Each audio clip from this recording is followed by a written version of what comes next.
l'émission des supporters des Verts en partenariat avec Active. Présentée par Keun.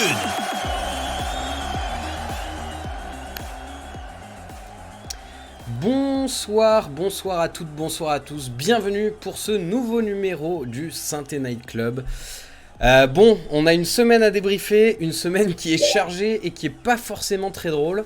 On a 2 matchs à débriefer et puis bien sûr on va parler de l'avenir et de ce prochain match qui nous attend contre Nantes, qui est potentiellement le dernier match de la saison ou potentiellement l'avant-dernier match de la saison. Pour m'accompagner ce soir, il y a Alex de Synthé Inside qui a interviewé cette année des mecs comme Cabella ou encore Debuchy qui auraient pu potentiellement faire du bien dans le décompte de points à la fin. Mais en tout cas ils sont plus là. Bonsoir Alex. Salut Keun, salut Kéké, salut Pierrot, salut à tout le chat. On va tenter tant bien que mal de faire l'émission et d'amener un peu de baume au cœur à tout le monde dans cette période un peu morose. Oui, tout à fait, on va essayer de garder le sourire malgré tout, et parce qu'on a quand même des choses à dire, à analyser, et ça ne sera pas que de la bouillie de dépression. Autre membre donc de notre cercle des supporters non anonymes, qui nous donnera ses solutions pour espérer raccrocher les barrages, Pierre de Synthé Inside. Bonsoir Pierre. Salut à tous. Ça roule ? Ça va, enfin, hormis les verts, ça va. Hormis les verts, ça va. Il est honnête, il m'a répondu exactement la même chose juste avant qu'on commence. Et enfin, mon acolyte, votre acolyte, celui qui a un album en préparation qui sortira, mais uniquement si on se maintient. Bonsoir Kevin. Bonsoir Keun, bonsoir chers collègues, bonsoir le chat. C'est vrai qu'avec notre ami Keun, on travaille peut-être en cas de maintien sur un album bientôt dans les bacs. Voilà, mais vraiment que en cas de maintien, hein, parce que sinon moi je passe pas 2 jours à faire ça. Bref, ce soir donc au programme, on va essayer de débriefer un petit peu les 2 derniers matchs de cette semaine, essayer de voir ce qu'on peut en retirer de négatif et de positif, mais surtout comme piste d'amélioration pour la semaine prochaine. On sait jamais si les joueurs nous écoutent, si Pascal Duprat nous écoute, et ben écoutez, on va essayer de bosser un petit peu pour vous, et puis on parlera donc du prochain match, on parlera du match contre Nantes, qui pourrait être effectivement l'antépénultième match de la saison, comme vous m'avez repris dans le chat. C'est parti, débrief. Active Synthé Night Club, le débrief. Bon alors, messieurs, on va commencer donc avec le match contre Nice. On a joué 2 matchs contre 2 de nos anciens coachs, Christophe Galtier et... Aidez-moi, j'ai un trou de mémoire. Oscar Garcia, merci. Comment as-tu pu l'oublier ? J'avais son nom sur le bout de la langue, quoi, et sur le bout de la caméra du terrain d'entraînement. Et on a perdu les 2 fois. Alors comment on explique ces 2 défaites ? Est-ce que c'est uniquement un problème dans la tête ? Est-ce que c'est un problème dans les pieds ? Est-ce que c'est un problème dans les jambes ? Vous en pensez quoi ? Alex, vas-y si tu veux. Ouais, je pense qu'il y a 2 lectures, il y a 2 lectures à faire par rapport à ces 2 matchs. Je pense que le premier match de la semaine face à Nice, pour moi c'est clairement un problème dans les têtes, puisqu'on mène 2-0 à la mi-temps. On fait une première mi-temps très cohérente, hein, dans ce qu'on était censé faire, je pense, à Nice, à savoir être solide et avoir une bonne utilisation du ballon sur les contres. Donc ce qu'on a fait, ce qu'on a très bien fait, et arrive cette 55e minute de jeu, il me semble, où Paul Bernardoni, via une erreur, je pense, relance complètement les Niçois, et là on s'effondre en 10 minutes, on en prend 4, ou en 12 minutes. Donc pour moi là c'est un problème vraiment psychologique et mental. C'est-à-dire que on sent que c'est une équipe qui est en plein doute et qui au moindre grain de sable dans la machine va venir paniquer. Un scénario un petit peu parallèle finalement au match contre Lorient où on gagnait 2-0 et où on prend 6-2 à la fin. Et voilà, on rappelle quand même que là vous voyez le classement à l'image. Ce genre de branlée où on encaisse 6 ou 4 buts, ça fait qu'aujourd'hui on est derrière Metz à la différence de points. Ouais. Donc voilà, première lecture face à Nice. Où pour moi il y a une grosse part mentale dans cette défense. Et une deuxième lecture à faire par rapport au match de Reims, on y reviendra, et où là je pense où plutôt il y a une défaillance tactique, puisqu'à partir du moment où Oscar Garcia repasse à 5 derrière, et qu'il réajuste tactiquement son équipe, on voit plus le jour, alors on commençait très bien le match. Donc voilà, deux lectures différentes par rapport aux deux matchs, mais malheureusement 0 point et le même résultat sur les deux. T'es d'accord, Pierre, avec cette analyse globale et cette ligne directrice, en tout cas, qu'on pourrait retirer de ces deux matchs? Bah, moi, j'ai la même ligne directrice, mais sur les deux matchs. Pour moi, c'est difficilement explicable, mais c'est un peu un mix de tout, notamment ce qu'a dit Alex. Je le rejoins au niveau mental. Je pense que les joueurs, ils ont peur de mal faire. Alors, dès qu'il y a une erreur, dès qu'il y a un but encaissé, derrière, c'est la panique et ça se traduit par une avalanche de buts. Mais il y a aussi la fébrilité permanente de notre défense. À chaque fois que je vois nos adversaires attaquer, je me dis ça va aller au fond. Enfin, c'est terrible. On a l'impression qu'à chaque moment, ça peut craquer. Et Et comment tu l'expliques, cette fébrilité défensive? Parce que, je- tu me dis si t'es d'accord, mais moi j'ai l'impression qu'en début de saison, bon, on gagnait pas plus de matchs, mais on prenait pas des énormes roustes non. défensives et les alignements étaient à peu près respectés. Ça jouait, ça faisait moins d'erreurs en défense, j'ai l'impression quand même en Ah, début d'année.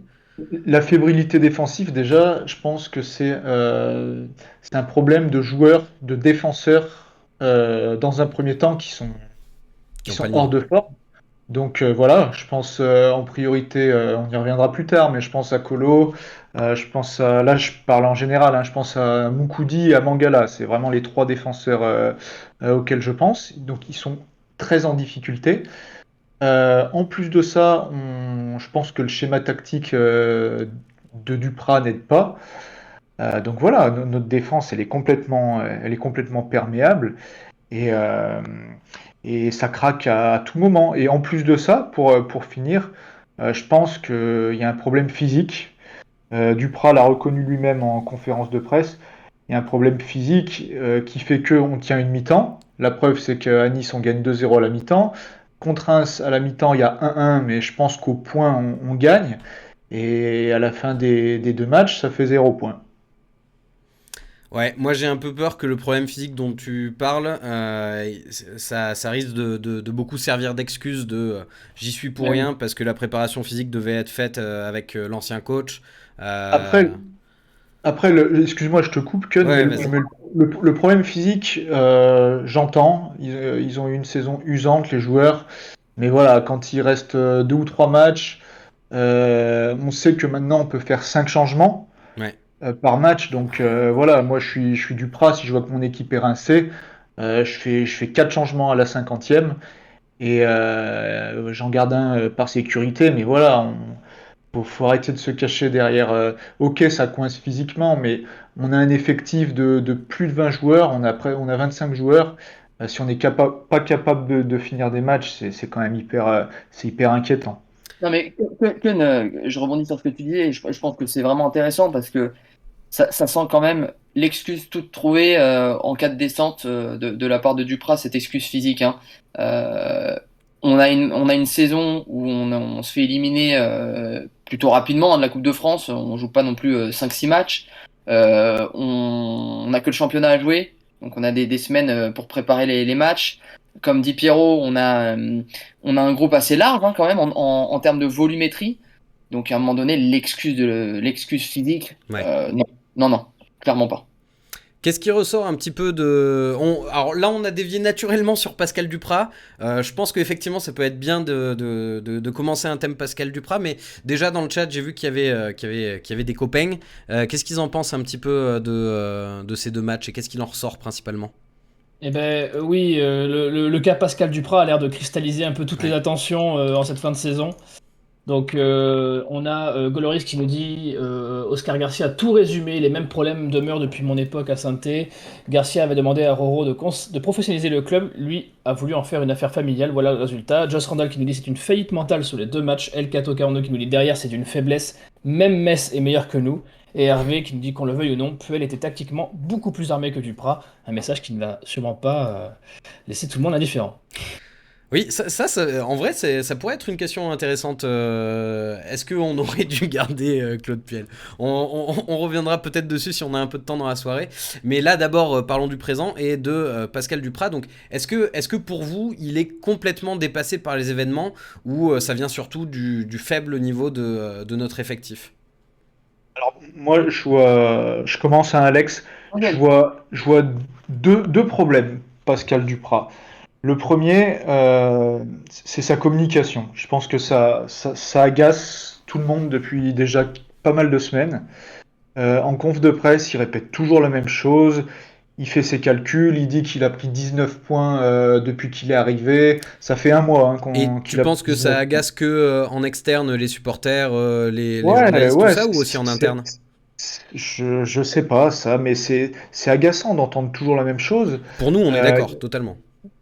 il parle jamais de football, il nous sort toujours la même sauce. Oui, on est toujours en vie, mais voilà, au soir de la 38e journée, ça se trouve, on sera plus en vie. Ouais. Alors, je lui reconnais le fait qui nous a redonné espoir, on y a tous cru, chose qui n'était pas gagnée quand il est arrivé. Mais voilà, sa mission, c'est de maintenir le club et cette communication, c'est vraiment moyen, d'autant plus que là, à la fin du match contre Reims, il a commencé à taper un petit peu, je ne sais pas si vous avez vu, sur ses joueurs. Ouais. Donc je trouve que c'est vraiment un mauvais signal avant un match capital. Et le deuxième point, donc ça reste le plus important, c'est sur le terrain. Je pense qu'il agace aussi pas mal de monde parce qu'il a un schéma tactique qui ne marche pas avec ses fameux 5 défenseurs et qu'il ne remet jamais en cause. Ouais. Jamais en cause. Bon, après, je veux pas taper sur Sablé et Duprat comme ça gratuitement, mais bon, ce qu'ils proposent les deux, c'est quand même pas fameux, c'est quand même pas du haut niveau tactique. Il n'y a pas de plan de jeu et quand on voit les changements qu'il fait à la 60e minute du match contre Reims, on peut vraiment se poser des questions.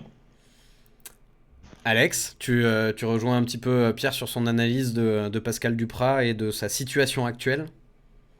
Non, mais Pascal Duprat, malheureusement, je pense que c'est quelqu'un qui est, malgré ce qu'il dit, et malgré qu'il dise à longueur de journée qu'il place le club au centre de tout, je pense que c'est quelqu'un qui est très auto-centré et qui est très intéressé par ce que les gens pensent de sa personne.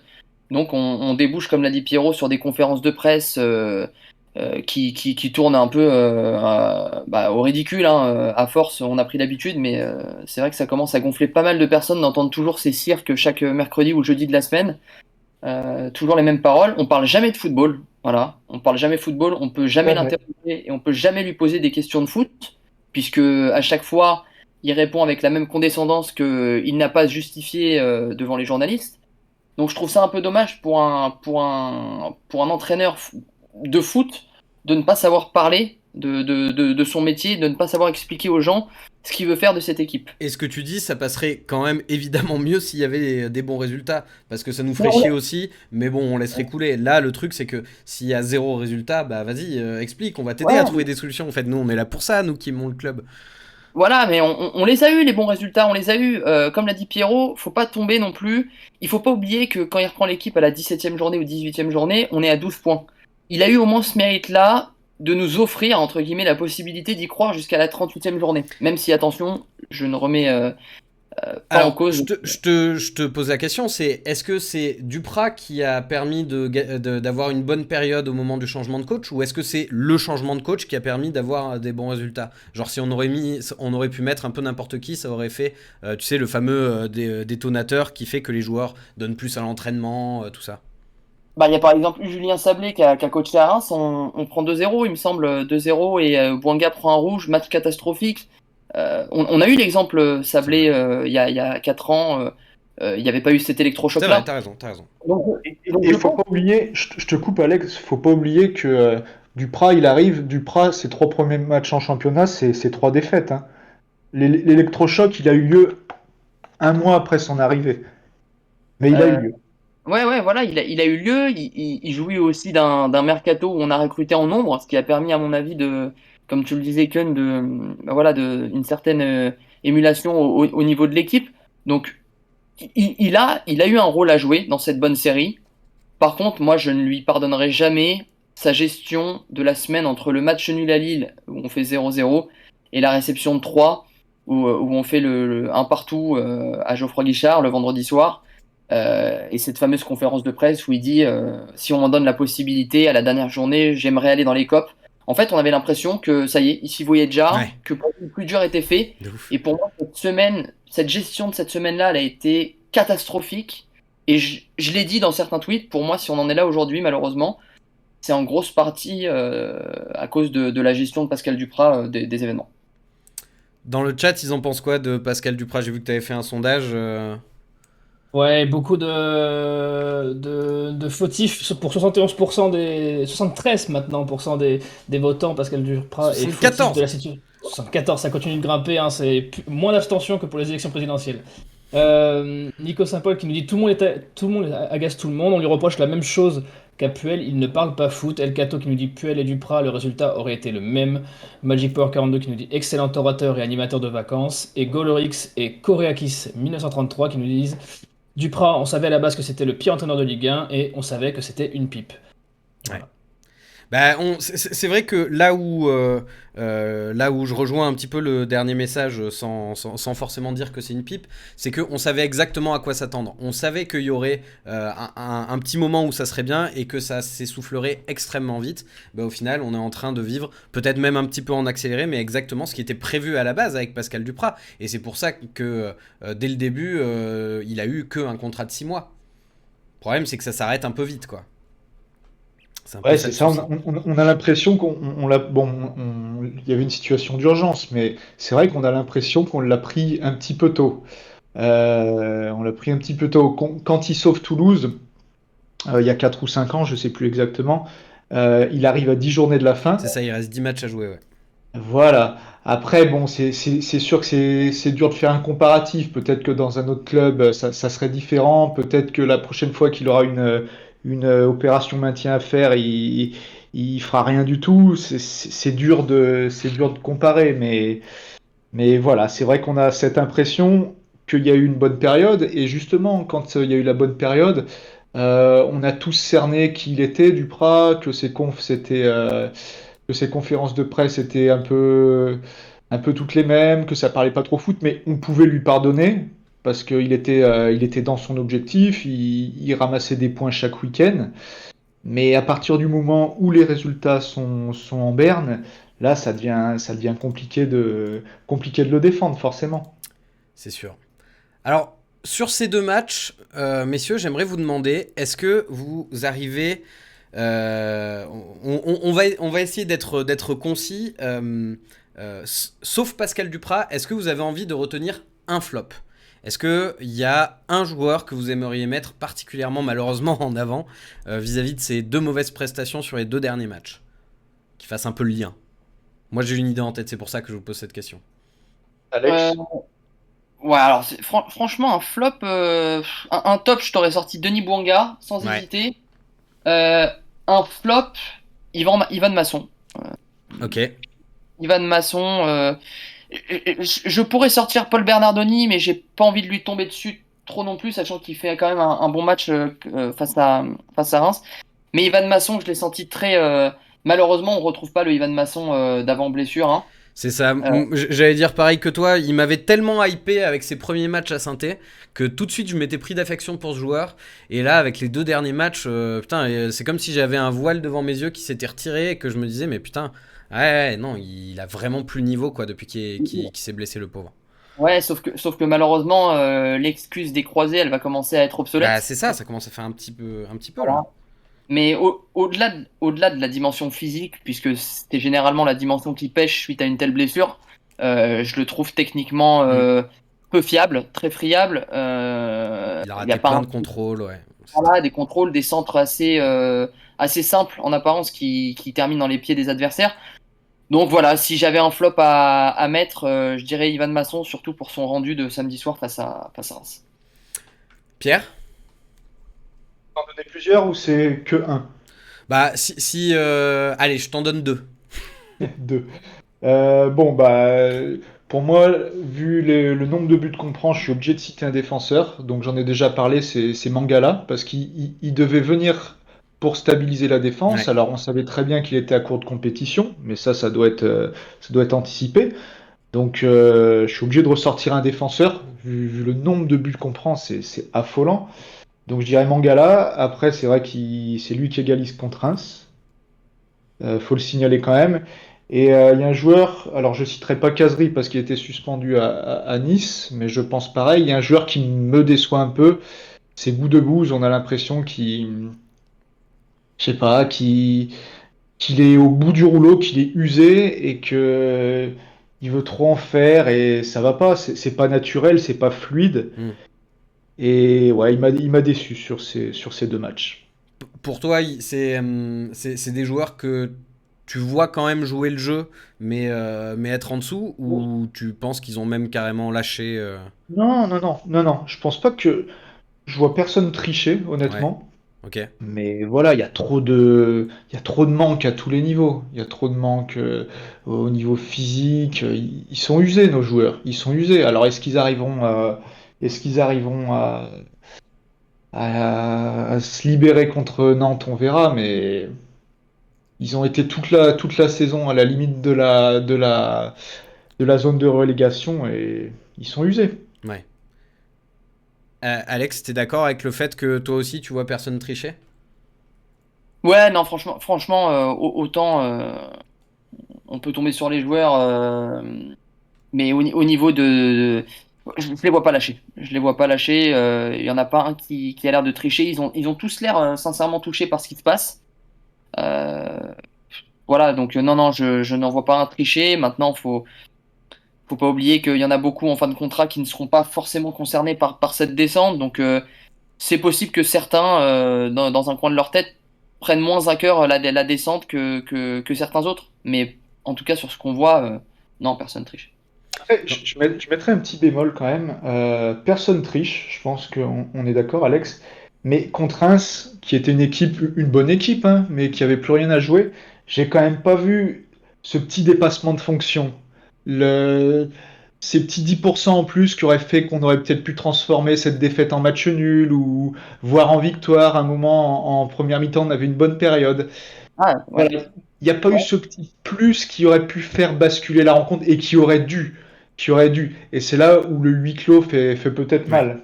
Ouais, moi, je trouve je rebondis sur ce que tu dis, je trouve la première période excellente, moi.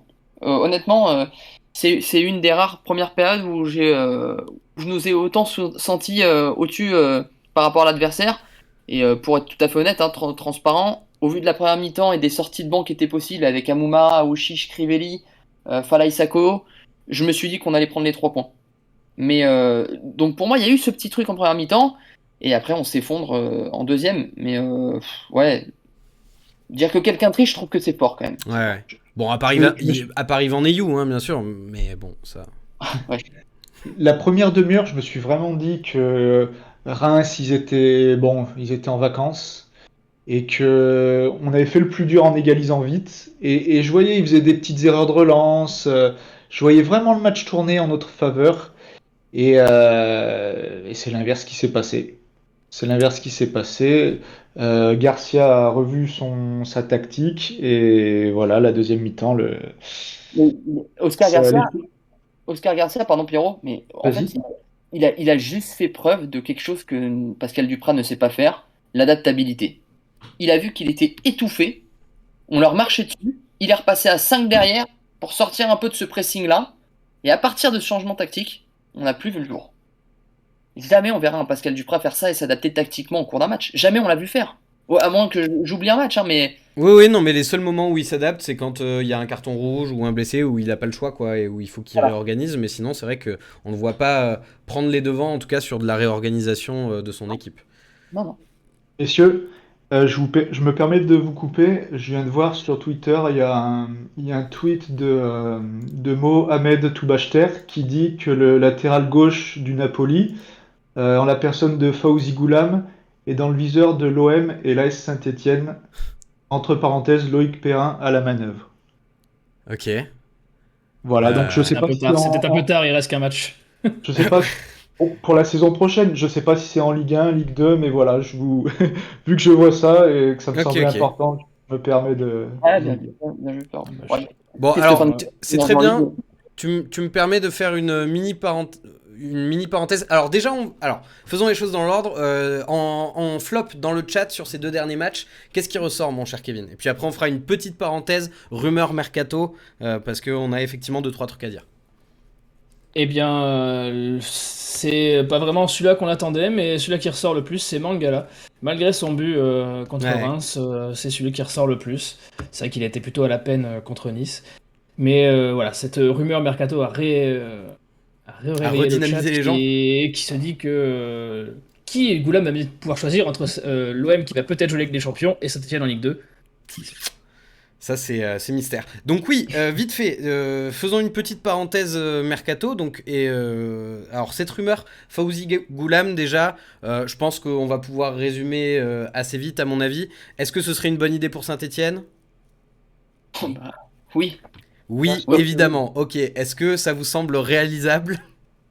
Bah, si Oui. on est en Ligue 2, non. Si on se maintient, pourquoi pas. Après, je mettrais juste un bémol, c'est Physiquement. les les blessures. Ouais. Ouais. On est Oui. d'accord. Mais je vois que cette année, il a quand même fait. Alors, c'est vraiment début de match, mais il a fait quand même 13 matchs avec le Napoli en championnat. Ouais. Mais Après, ne c'est serait-ce qu'en salaire, je vois pas comment on pourrait s'aligner sur le salaire qu'il avait au Napoli.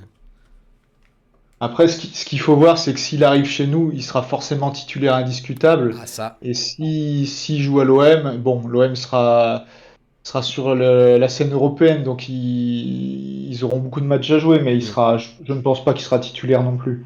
Bon, alors après, attention, hein, j'aimerais beaucoup qu'il nous rejoigne, hein, ça serait un très bon coup pour moi, mais bon, ça serait quand même une triste fin de carrière pour lui que de nous rejoindre C'est sûr. si on est en Ligue 2, quoi. Bah, si ça venait à se faire, c'est clair que ça a l'air d'être plus Ouais. une bonne nouvelle pour nous que pour lui. Bah Mais oui. bon, passons parce que, à mon avis, c'est quand même assez peu probable. Deuxième rumeur mercato qui est sortie aujourd'hui, apparemment, Yvan Masson, qu'on a sorti dans les flops de la semaine, serait dans le viseur de Porto pour un transfert qui serait compris entre 3 et 5 millions d'euros. Et apparemment, son agent était sur place aujourd'hui. Qu'est-ce que vous en pensez? Est-ce que vous libéreriez Masson pour entre 3 et 5 millions d'euros avec plaisir ou avec regret, messieurs? Pierrot, vas-y.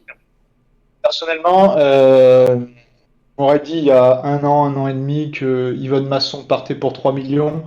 Avant sa blessure, du moins, je pense qu'on aurait tous été déçus. Parce qu'on a tous vu un fort potentiel, un très fort potentiel avant sa blessure. Mais là, je suis persuadé que si Porto, ils arrivent avec un chèque de 4 millions, peut-être Ouais. avec des bonus, il est déjà parti, Masson. Oui, oui, Et, je pense. et c'est vrai que bon, il a passé toute la saison dernière à être blessé. Cette saison aussi, il a pas mal été blessé, des performances sportives quand même moyennes, on va dire. Mais ce que je trouve honteux pour Ivan Masson, c'est que notre coach précédent lui a fait commencer la saison. Il revenait de blessure, il lui a fait commencer la saison. Il Tu était penses qu'il tout l'a un peu seul. cramé? Non, ouais, il était tout seul à gérer le poste de latéral droit. C'est vraiment un non-sens. Quand on voit qu'on a prêté un Palencia qui aurait été une doublure correcte, on a dû prendre en charge, je sais pas, les 2 tiers de son salaire. Et à côté de ça, on n'avait aucune doublure à Masson qui s'est pété, forcément, logiquement. Et voilà, on l'a payé et le joueur l'a payé et il fallait le faire reprendre progressivement. Alex? Oh bah, 3 millions, 3 millions 5, bien évidemment, qui doit partir, et je pense que le club qui sera forcément en quête d'argent frais cet été aura la même réflexion, je pense. Ce qui me laisse juste sur ma faim, c'est que moi je reste persuadé et ça sera le cas malheureusement sur plusieurs de nos valeurs marchandes, parce qu'on en a quand même, au vu de notre classement et au vu de notre potentiel descente en Ligue 2, euh, un Lucas Gourna par exemple qui aurait valu allez, peut-être Ouais. 15 millions au terme de cette saison en Ligue 1, bah, si on descend en Ligue 2, je pense qu'on peut s'asseoir sur 5 millions et ça sera du 10 millions. Pareil sur un Ivan Masson qu'on aurait peut-être pu vendre aller 5-6 millions, mais qui au vu de notre classement et notre situation sportive pourrait partir pour allez, 3 millions. Mais malheureusement, il y aura pas de petites économies et au vu de ce qu'il donne maintenant sur le terrain, 3 millions, on l'emmène tous en voiture, je pense, à Porto. C'est le jeu, Alex, de toute façon. Si Bien tu es sûr. en Ligue 2, un joueur, tu le vends un tiers moins cher, on va dire. Et le même joueur, si Lucas Gourna il jouait à Lyon, on va dire, au lieu de le vendre 15 millions, il le vendrait 25 ou 30. Ah, bien sûr, bien sûr. Bien sûr, C'est c'est le le jeu, hein. jeu, et ouais, c'est Et comme ça. on sera perdant à coup sûr, malheureusement. Et Mais ouais. troisième rumeur qui est la plus probable, voire sûre, celle-ci, ça fait plusieurs jours qu'on est au courant. Arnaud Nordin aurait signé, alors je crois que c'est toujours pas officiel, hein, mais a priori c'est fait. Il aurait signé un contrat avec Montpellier. Est-ce que par rapport à cette info qui paraît sérieuse, vous avez vu une différence dans les prestations d'Arnaud Nordin ou pas depuis qu'on a cette info? Parce que du coup il y a eu ces 2 matchs. Non, non, non. Après, le problème d'Arnaud Nordin, c'est il est régulier. Ouais, Mais c'est ça, euh, il a pas été bon, mais en même temps, il aurait pu l'être à un autre moment, quoi. voilà, c'est ça. Après, moi, vraiment, Arnaud Nordin, c'est pas un joueur que je porte énormément dans mon cœur, mais faut avouer le fait que euh, depuis quelques mois, les deux seuls qui tiennent l'attaque, parce que Wabi Kazri est souvent blessé, Amouma est tout le temps blessé. Les deux seuls Goudbouz, qui il joue portent l'attaque, 6. c'est Nordin et Bouanga. Et tout à l'heure, on parlait de joueurs qui ne trichent pas. Et bien que Arnaud Nordin parte à Montpellier, pour moi, il n'a pas Ouais. triché. Et même, je trouve que, vu le temps de jeu qu'il a eu, il a fait, je pense, sa meilleure saison. Et au niveau de l'application, il n'y a rien à redire, je pense, en ce qui concerne Arnaud Nordin. Ok. Bon, je pense qu'on va se rejoindre un petit peu là-dessus.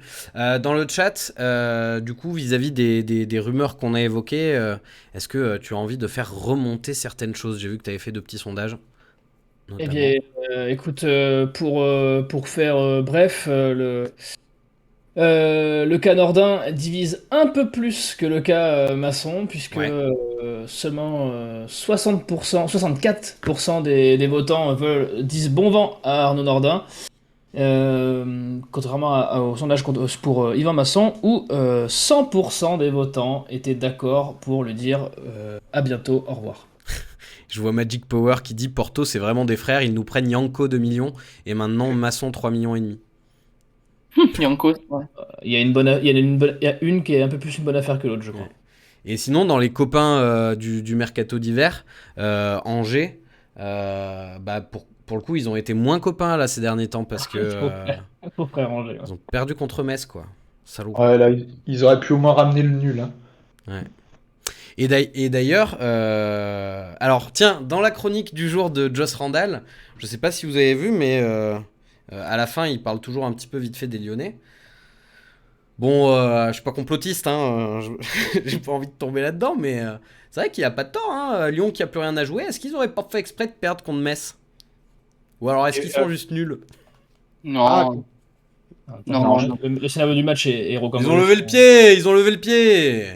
non, non, parce qu'ils avaient encore, c'était leur dernière chance pour accrocher l'Europe. Ouais, ils savaient qu'ils l'auraient pas. Non, Après, mais je je sais pas si plaisante. vous avez Non, mais je vu, plaisante mais évidemment. par contre, là, sans plaisanter, les Lyonnais ils jouaient contre Nantes, je crois, ce week-end.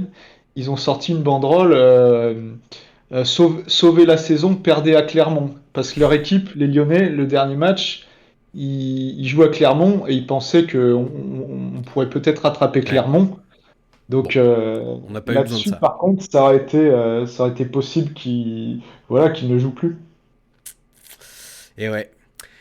Bon messieurs, on va conclure un petit peu sur ce débrief des 2 matchs, mais on va peut-être s'appuyer un petit peu encore dessus pour parler du prochain match qui va arriver contre Nantes.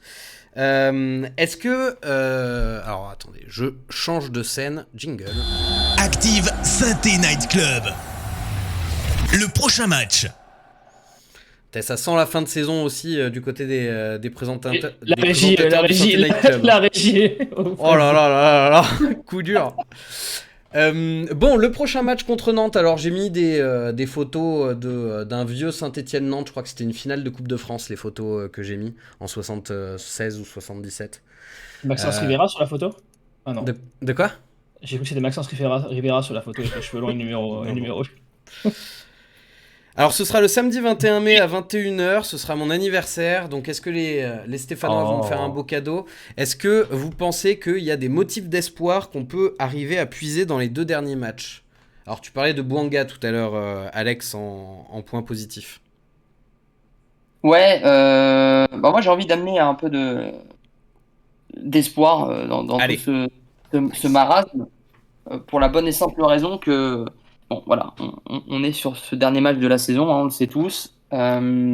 Notre concurrent maintenant direct, qui est Metz, c'est de la folie de dire ça quand on sait où il était il y a 3-4 matchs, mais c'est bien Metz qui nous est passé devant. Ils vont au Parc des Princes. Au Parc des Princes, ça sera potentiellement, voire probablement, le dernier match d'un certain Kylian Mbappé, le dernier match d'un certain Pochettino, le dernier match d'un certain André Di Maria. Malgré tout, ils ont quand même un titre à fêter dans cette saison de merde pour eux.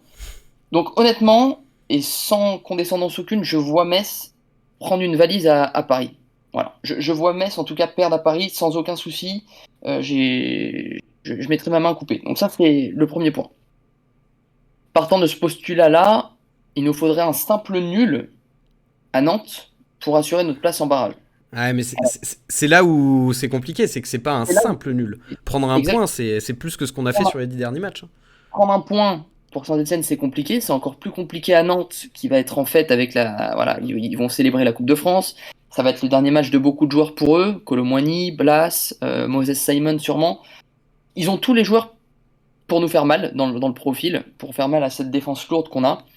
Maintenant, j'ai envie de croire à un sursaut d'orgueil. J'ai envie de croire à un dernier match d'homme. J'ai envie de croire à un Wabi Kazri qui pose enfin ses couilles, comme il l'a dit en conférence de presse d'après-match contre Reims.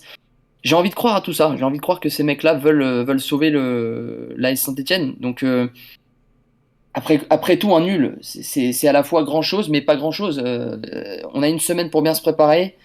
On a un groupe qui s'étoffe avec le retour des blessures. Falaï Sako qui a joué 20-30 minutes contre Reims. Enzo Crivelli qui est rentré en jeu. Amouma qui est rentré en jeu. Donc, ces mecs-là se sont remplis un peu physiquement.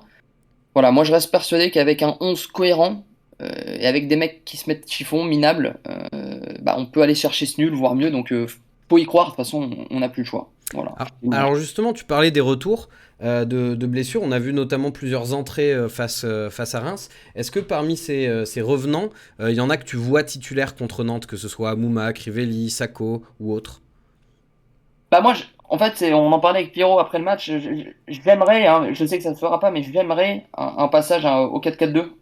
Donc dans ce 4-4-2, j'aimerais voir par exemple un Falaï Sako arrière droit et une doublette devant Crivelli-Kadri, par exemple. Crivelli Ouais. qui a fait une rentrée, je trouve, hein, face à Reims. Donc j'aimerais voir ces joueurs-là débuter, bien évidemment, mais on sait tous que Pascal Duprat ne troquera pas son fameux 5-3-2. Bah ça, ce serait en vrai, s'il fait ça, ce serait une sacrée surprise. Un dernier match de la saison, il change. Allez, tiens, et si j'essayais un truc? Franchement, moi j'aimerais bien aussi, hein, mais c'est vrai que peu probable. Malheureusement, j'y crois pas. Pierre, donc Alex nous voit pas encore condamné. Est-ce que toi, tu nous vois déjà condamné? Alors, je dirais pas qu'on est condamné, parce que, comme Alex l'a bien rappelé, notre chance dans tout ça, c'est que on a presque encore notre destin en main, vu que Metz va au PSG. Après, attention, Paris, moi, je serais pas aussi catégorique. Je pense qu'ils vont gagner, mais voilà, on sait tous qu'ils ont fait leur tournée au Qatar. Euh, le match d'avant, ils font 2-2 à domicile contre 3. Je pense qu'ils vont gagner, mais j'en suis pas sûr à 100%. En ce qui concerne les Verts, donc oui, effectivement, il faut à minima un point. Donc c'est à la fois peu, mais c'est à la fois énorme parce que Nantes, c'est une équipe qui a des super résultats à domicile. Ils sont hyper costauds à domicile. Ils ont une triplette d'attaquants, donc Kolo Muani, Blas, Simon, Ce sont 3 super joueurs. C'est tout ce que notre défense lourde déteste. Ils sont hyper vifs, hyper rapides. Voilà, Nantes, c'est une équipe qui surfe sur la dynamique de leur victoire en Coupe de France. Et surtout, j'ai assez parlé de Nantes. euh, Nous, on a perdu nos 8 déplacements chez les 8 premiers du championnat. Nantes est 9e, dans une bonne dynamique. Je vois pas ce qui ferait que ça peut changer. Je suis désolé d'être pessimiste, mais si je me base sur les faits, je ne vois pas comment on peut ramener quelque chose. Le seul motif d'espoir, c'est que voilà, c'est que ce soit le dernier match, que Nantes ait peut-être un peu l'esprit aux vacances, que comme le dit Kazri, voilà, il donne tout et que ça passe sur un match. Mais mon sentiment, c'est que ça sera trop compliqué et ça passera pas parce que cette équipe, elle est prévisible et elle est rincée physiquement. Ouais. Ce qui est terrible aussi, c'est que on est vraiment obligé de ramener au moins un point parce que Obligé. On n'a pas le si choix. la seule manière, tu parlais d'une volée tout à l'heure, Alex, il faudrait que Metz en prenne 7. Ouais, c'est ça. Non, Si on perd 15-0, hein. non, mais C'est ça? là, ça passera pas. Ça passera pas. Il faut Oui. compter que sur nous. Il faut prendre un point. Et on n'en a pas parlé tout à l'heure, mais c'est invraisemblable que contre Reims, on n'a pas réussi à gagner le match, mais on aurait dû au moins essayer de faire le match nul. On aurait dû préserver ce point. Quand on ne sait pas gagner, il faut se contenter d'un point. Et c'est rageant d'être en position de relégable à une journée de la fin, alors que cette 18e place nous tendait les bras, honnêtement. Ouais. Surtout, c'est Metz qui nous passe devant, quoi. Metz, on les enterrait tous il y a 3 semaines, quoi. Bah, Ouais. c'est ça, j'ai l'impression là que sur la chronologie de la fin de saison de la SSE, tout à l'heure vous en parliez, hein, vous disiez que Pascal Duprat, la semaine entre Lille et Troyes, où sa communication est orientée sur presque c'est bon, on est sauvé, où tout le monde s'est un peu senti en confiance, derrière ça a fait que dégringoler, puis après il y a eu l'étape, c'est bon, on est en barrage, ça va être chaud, va falloir gagner les barrages, mais bon, au moins on est en barrage, et puis là en fait on les a même plus les barrages potentiellement quoi. Mais ouais, mais c'est typique. Avec Pierrot, on s'est appelé, je sais plus, il y a 3-4 semaines. Et quand on débriefait, on disait, bon, les résultats du jour sont pas trop mauvais. Bordeaux, on les laisse à 4-5 points. Metz, bon, on n'en parle plus, c'est fini. Pour nous, c'était. Mais je pense que pour bon nombre de supporters, Metz, Ouais. c'était fini pour bon nombre de supporters. C'était Bordeaux, Saint-Étienne, Lorient et Clermont, quoi. Ouais. Donc, En fait, le problème, c'est que Euh, en fin de classement en Ligue 1, cette saison, ça avançait tellement pas vite que on s'est dit Metz, pour qu'ils nous reprennent 6 ou 7 points, il leur faut 10 matchs. Mais on a oublié qu'une victoire, c'était 3 points. Et ils ont fait 2 victoires, donc en 2 victoires, vu qu'on est à l'arrêt, ils nous ont rattrapés. Et on a fait cette erreur de jugement. On a pensé que notre seul adversaire, c'était Bordeaux pour les barrages. Bordeaux sont restés à distance, mais voilà, Metz est revenu. Et voilà, c'est sûr que le match de Lyon à Metz, il reste en travers de la gorge. Ouais. Ce but à la fin, ça les a totalement relancés. Et voilà, leur victoire contre Angers, pour moi, c'était joué d'avance. Bon alors, essayons de... partons du principe que c'est pas fini. Partons du principe qu'on n'est pas enterré, qu'on n'est pas condamné et qu'on a un match à gagner contre Nantes. Et j'espère que Pascal Duprat fait la même chose que nous actuellement. Quelle équipe alignée? Alors toi Alex, tout à l'heure tu nous disais que tu partirais plutôt sur un 4-4-2, donc avec Crivelli et Kazri devant. Est-ce que tu peux nous donner tes 2 lignes de 4 derrière et puis ouais. Pierre, je te laisse préparer ta compo aussi de ton côté. Je partirais sur Falaï Sako à droite, So Nadé dans l'axe, Trauco à gauche, Camara Gourna en double pivot, Bouanga, non, Bouanga Nordin, ouais, sur les Ok. côtés, et les deux devant, Crivelli, Kazri. Avec Mais Crivelli en numéro 9 et Kazri qui tourne un peu autour. pour nos tours, voilà, mais je sais qu'il y en a qui me diront oui, mais à 4 on va être friable et tout. Ah, parce que à 5, on n'est pas friable, les gars. C'est ça. À 5, Ah, on est déjà bien friable comme il faut. c'est ça, donc non, moi je partirais. Mais après, je sais qu'il le fera pas, hein, mais Oui, c'est oui, bon. bien sûr. Alors, Et donc, ça fait 2 retours de revenants, Sako et Crivelli, du coup. c'est ça. Pierre, de ton côté, toi, tu ferais quoi comme compo? Ou quel Alors, compo tu semble possible? Ça peut être ça aussi, hein, si tu préfères. moi, je pars du principe que j'ai préparé une compo et je pars du principe que Duprat, il gardera sa défense à 5. Donc, Ok. je garde la défense à 5, mais j'enlève les Mangala, les Mukudi, je peux plus. Euh, donc, je ferai confiance à Sako, même s'il est à 70%, voilà, dans l'axe. Associé à Nade et So, on va dire que c'est les trois défenseurs qui déméritent le moins. Les trois défenseurs centraux, ils sont. Avec, avec Bakayoko, mais qu'on a très peu vu quand même. Donc, Et ça, c'est ça. les Donc, pincettes. ces joueurs, malgré leur jeunesse, je pense ils sont moins dépassés, ils sont plus mobiles. Donc, je pense que c'est important dans un match coup près comme ça. Euh, je ferai un milieu renforcé à 3 avec Youssouf, Kamara, Gourna. Je ferai deux pistons hyper offensifs. Donc, je mettrai Masson à droite. Je sais qu'il est critiquable, mais je pense que on n'a rien de mieux. Bah, Je qui préfère d'autre? Masson. Je Tube, préfère il est Masson. toujours blessé, hein? Ouais. Ouais. Non, non, non, Tube, blessé. Bah, il est blessé, Tube. Non, il n'est pas blessé, c'est un choix, hein. Ah ouais? Non, Ouais, non, c'est un choix. Ouais. Non, non, c'est un choix.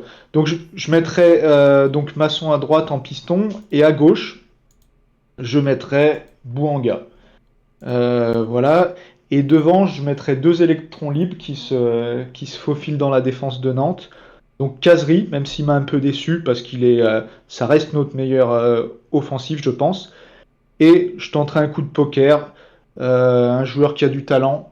Au coup d'envoi, même s'il tient 30 minutes, 40 minutes, même s'il faut le Amouma. changer au bout de Oh 35 non. minutes, voilà, je mettrai Amouma et et quand il peut plus, on a quelques cartouches offensives, on a Crivelli, on a Nordin. Voilà ce que je ferai. Donc une composition hyper défensive, mais avec des joueurs qui, dans les transitions, par exemple les Bouanga, les Amouma, voilà, ils peuvent nous permettre de jouer les contres à fond et surtout d'aller assez vite devant. Alors, c'est marrant ça, euh, c'est pas du tout une critique, mais Amouma, toi, tu le ferais plutôt débuter, quitte à le changer rapidement, plutôt que rentrer pour les 30 dernières. Ouais, après, c'est Ok. c'est sûr que ça se discute, hein, mais je me dis qu'on n'a pas beaucoup de joueurs qui ont le talent d'Amouma, donc faut tout donner tout de suite, ça sert à rien de le faire entrer s'il y a 2-0 pour Nantes. Ouais. Je l'attends pas comme le sauveur, hein, mais je me dis que voilà, il a du talent, il peut se faufiler entre un Palois et un Giroto. Euh, donc ouais, je le mettrai d'entrée. De toute façon, il faut tenter. Pour moi, il faut tenter. Et si ça se passe mal, s'il se pète au bout de 20 minutes, eh ben, on a 5 changements. S'il est crevé au bout de 30 minutes, eh ben, on le sort. Ouais. Mais ouais, je ferai ce pari. Il y a Joss qui dit Amouma et au bout de 30 minutes, tu mets Moukoudi devant pour Ou réceptionner les Colo. centres. Le retour de Colo, ouais. Colo, il s'est marqué. Il est à droite devant la cage. Ah, Colo, a priori, c'est fini. Hein. Ça m'étonnerait qu'on le voit contre Nantes. Je pense Euh, aussi. Qu'est-ce qui ressort un petit peu du chat? Là, on a parlé un petit peu composition. Pierre a parlé de Bouanga en piston gauche, du retour de Amouma. Alex a parlé plutôt du retour de Crivelli et de Sako. Et ah oui, bah, Pierre aussi a mis Sako en défense centrale. Qu'est-ce qui ressort du chat? Eh bien, écoute, déjà, j'ai fait un petit sondage sur le pronostic du chat pour ce match. Mhm. Et le chat est un peu partagé. 36% font preuve d'un peu d'espoir, 40% pensent qu'il est trop tard, et 24% espèrent une victoire 7-0 du PSG contre Metz. Ça, ceux-là, ils jouent beaucoup au paris sportif. Enfin, Ensuite, 7-0 dans le chat, minimum, si on perd que 1-0, comme le ouais, disait voilà, c'est Alex. ça c'est le principe. Mais après, on a Patrice dans le chat qui nous dit prendre un point à Nantes avec notre défense en carton, c'est impossible, c'est mort, je n'y crois plus. Romain qui nous dit le pire, c'est qu'on va gagner, mais Metz va gagner au parc. Et Nico Kopp qui nous dit ils ont tellement pas de mental, on prendra jamais un point dans ce genre de match. Et il faudra marquer car on prend toujours plusieurs buts. Et enfin, sur une note d'humour, Joss Randall qui nous a gratifié d'un le problème de Kadri, c'est que s'il pose ses baloches sur la table, il pourra pas s'éloigner de la table. Alors là, Joss Randall, je vous trouve très raffiné. Quelle plume. Alors, t'as parlé justement du fait qu'il y a quelqu'un dans le chat, tu disais, qui disait que quoi qu'il arrive, faudrait marquer parce que on allait en prendre de toute façon. Est-ce que vous pensez que Duprat, alors j'ai malheureusement, je pense, la réponse à ma question, mais est-ce que vous pensez que Duprat va se dire on blinde derrière parce que s'il y a 0-0 à la fin du match, on est maintenu, en partant du principe que Metz perde évidemment, ou est-ce que vous pensez qu'il va se dire de toute façon on en prend 3 par match, on va essayer d'en mettre 4 ou on va essayer d'en mettre 3 et du coup il va se lâcher enfin pour ce dernier match de la saison? Décevez-moi, allez-y. Il changera rien. Je le vois totalement mettre le bus. Bien ouais, je suis déçu. Et ouais, désolé de te décevoir, mon Kun, mais malheureusement, non, mais après, il va être pragmatique. Il nous faut un point minimum. Donc je pense qu'il va vraiment mettre le bus. Essayer de résister aux premières vagues nantaises parce que je pense que ça va être le scénario du match, c'est-à-dire que Nantes va commencer tambour battant, qu'on va devoir résister, et qu'au fur et à mesure du match, on va avoir certains espaces et certaines possibilités de contre ou en transition. Et c'est à ce moment-là qu'on devra faire bonne utilité du ballon, ce qu'on ne sait pas tout le temps faire. Et Alex, Ouais. je suis désolé, je te coupe, mais le problème, c'est que je suis d'accord avec toi, c'est ce qu'il va faire, mettre le bus. Mais le problème, c'est qu'on ne sait pas faire. On ne sait pas faire mettre le bus. Mais oui, mais c'est ce qu'il fait depuis 5 mois. Je me rappelle juste d'un match où on avait été costaud défensivement, c'est à Lille, où Mangala était suspendu. Donc on avait une défense Sako Mukudi Nade. Et là, on avait concédé une ou deux occasions dans le match, deux occasions, je crois. Ouais. Là, ok, on avait Oui, mais su faire. attention, Lille, ils jouaient 3 jours plus tard leur match retour de Ligue des Champions. Renato Sanchez se pète au bout de 15 minutes. C'est pas le Lille des grands soirs qu'on avait connus. Là, on parle en pleine bourre, Colomboigny, Blas, Moses Simon. Ils ont tous les attributs pour nous faire mal. Hein. Donc, comme tu dis, hein, Pierrot, hein, on ne sait vraiment pas faire, mais c'est ce qu'il fera. C'est ce qu'il fera parce que c'est comme ça qu'il voit le foot, c'est comme ça qu'il veut nous faire jouer depuis 5 mois et il sait pas faire autrement. Donc, C'est pour ça, pour moi, si on est factuel, et avec cette équipe, il n'y a pas de surprise, il y a pas de. On ne sait pas faire. On sait pas faire. Et si on est factuel, pour moi, on perd ce match. J'espère avoir une bonne surprise samedi soir à 23h, mais personnellement, je n'y crois pas. je me base sur le match de Bordeaux à Nantes, où il y a eu 4-3 pour Nantes, mais match 5-3. Ouais. 4-3 ouais, pour Nantes. Et Pierrot me commentait le match à distance et il me disait mais putain c'est un match où Bordeaux aurait pu en mettre 6-7 quoi. Donc ils sont friables derrière Nantes. Ils sont friables. Non, Si. je suis pas d'accord avec toi. La différence sur ce match-là, c'est que, alors ouais, ils étaient hyper friables en défense, mais ils préparaient. L'Europe était déjà un peu loin et ils étaient clairement en mode De France. finale de Coupe de France, clairement. Et la première mi-temps, ils perdent 2-0 contre Bordeaux. Je me suis dit jamais ils reviennent. Et parce que ouais, ils étaient friables défensivement. Et en seconde mi-temps, c'est leurs attaquants qui leur font gagner le match. Oui, mais pour te dire, Mais Nantes, c'est quand même. Palois est critiquable, il en prend plein la gueule, Palois. Mais voilà, c'est costaud et en Ligue 1, ça suffit. bien sûr. Et C'est pour te dire qu'ils sont costauds. Offensivement, ils peuvent faire très mal, mais ils ont aussi des failles défensives. Hein. On joue pas Manchester City samedi. Hein. On joue Nantes. on joue pas Manchester City, mais vu notre niveau, on joue quand même une équipe qui est 2 Bien voire au-dessus. 3 crans au-dessus. Qui est bien Donc, au-dessus. Mais après, Pierrot, si on croit pas au miracle dans le foot, on arrête tout.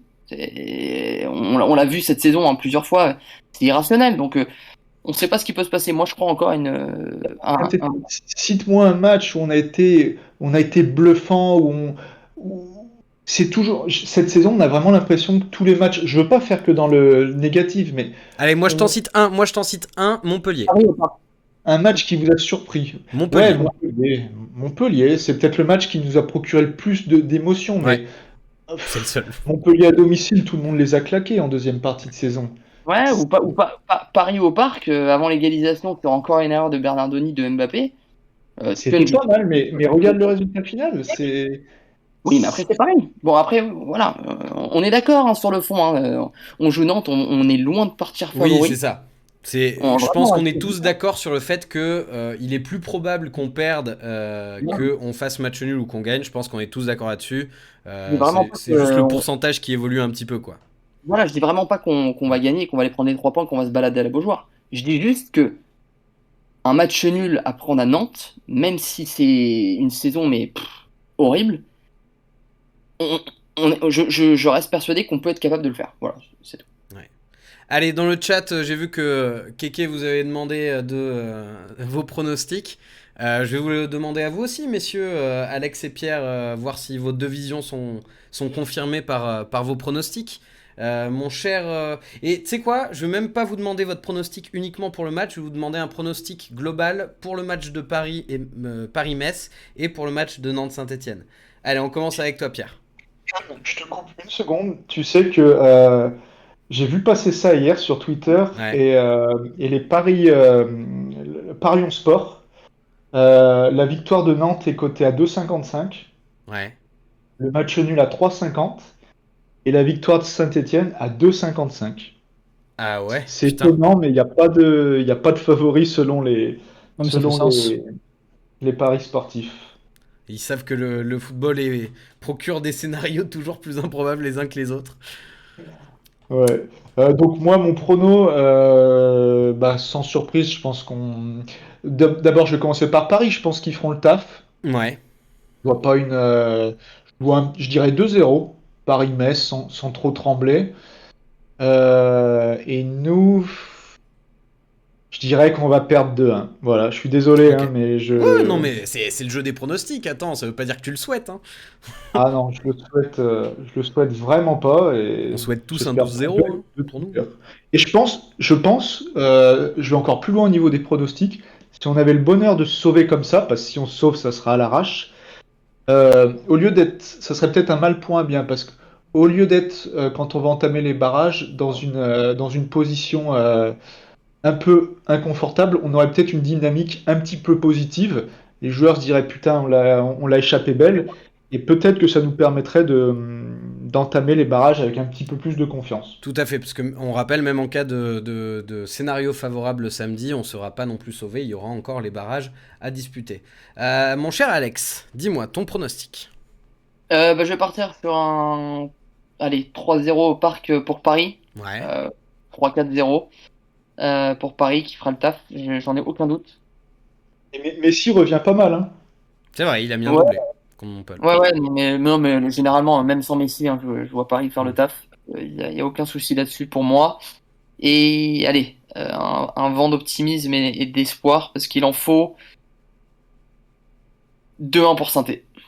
Oh, carrément une victoire. Je pensais que tu allais dire un match nul. Une Ouais, non, victoire, non, ok. une victoire. Eh Je ben, sais pas pourquoi. Et je sais que normalement, je suis pas le optimiste, hein. on le Mais souhaite. Ça nous ouais. permettrait de survivre à un match nul de PSG Metz. Après, je vais finir avec une petite note d'optimisme. Bon, Camboire a dit qu'il allait pas lâcher le match, mais il y a peut-être quelques Nantais qui penseront à un transfert. Par exemple, Kolo Muani, il faut pas qu'il se pète avant son transfert. Glace aussi. Voilà, c'est sûr qu'on maîtrise pas tout. Donc espérons peut-être un petit relâchement de certains Nantais, même si je le crois pas énormément, ou un fait de jeu, je sais pas, on n'a jamais bénéficié d'un carton rouge, on n'est jamais en supériorité numérique. Voilà, comme le dit Alex tout à l'heure, on sait jamais ce qui peut se passer, et voilà, espérons que ça tourne pour nous. Tout à fait. Dans le chat, qu'est-ce que tu vois comme pronostic? Eh bien, écoute, pour la peut-être avant-dernier pronostic de la saison, je vais essayer de tous les dire. On a Fire Tibbs qui nous dit 1-2, Tala08 qui nous dit 2-2, Magic Power 42, 3-0 pour Nantes, Céline 383, 2-1 pour Nantes, Nico Saint-Paul, 2-0 net et sans bavure pour Nantes, Golorix 3-0 pour Saint-Étienne, Nantes 3-1. Nantes 1 partout, Elkato 42, PSG Metz 8-0 avec un quintuplé pour Mbappé et Deon Topu qui nous dit 4-0 pour les Verts. Et dans Ok. le petit dernier, Bernie Sims 2 partout. Ouais, bah écoute, ça se divise un peu comme entre nos deux intervenants, effectivement. Entre une petite lueur d'espoir et un fatalisme. C'est normal dans la situation dans laquelle on est. Il n'y a pas de bonne manière de réagir en tant que supporter. Par contre, il y a des mauvaises manières de réagir en tant que supporter. Ça, c'est un message que je fais passer qui n'est qu'à mon nom. Mais les attaques sur la vie privée et personnelle des gens, comme les attaques qu'il y a eu sur le domicile de Roland Romeyer, ça c'est pas une très bonne façon de réagir selon moi. Merci messieurs d'avoir passé ce lundi soir avec moi et avec le chat. On vous donne rendez-vous à la semaine prochaine, en sachant si on est en barrage ou si on est relégué. Dans tous les cas, on vous dit à la semaine prochaine, à lundi prochain. Et passez une bonne semaine en attendant. Prenez soin de vous. Salut tout le monde. Ciao. Salut. Ciao.